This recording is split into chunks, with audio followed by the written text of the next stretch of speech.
On le surnomme Pépé, malgré son jeune âge, tant il est attaché au terroir et aux traditions, sans avoir grandi dans une famille de chasseurs.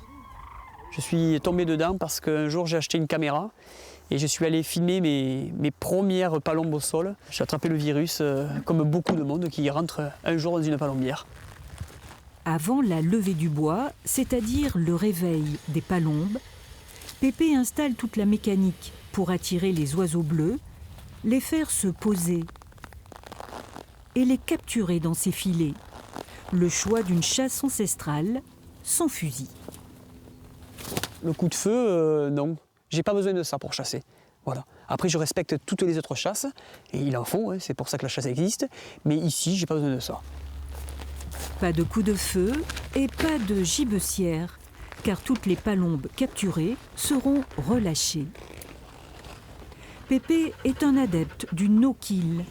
Il chasse sans tuer, simplement pour s'approcher de l'oiseau au plus près. On devient palombe, on devient palombe. Il faut qu'on soit comme elle, qu'on pense comme elle. Ou après... Alors voilà, il y a des gens qui sont comme les Johnny Hallyday du chant de la palombe. Et puis après, il y a des gens comme moi. C'est pas trop chanter, mais on en attrape. Voilà.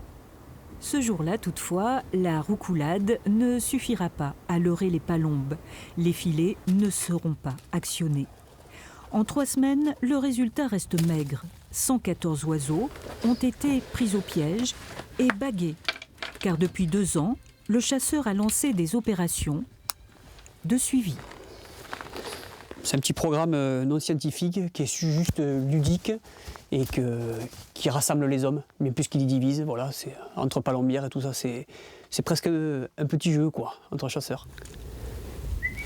Voilà. C'est menacé tous les jours parce qu'il y a des gens qui veulent pas voir ça parce qu'ils ne l'ont pas compris. Une fois qu'on est venu sur place, qu'on a compris ce qu'on faisait et qu'on les relâche en plus, je pense que l'œil il peut changer. La chasse au filet, Pépé la défend aussi sur les réseaux où il compte à vol d'oiseau 25 000 abonnés.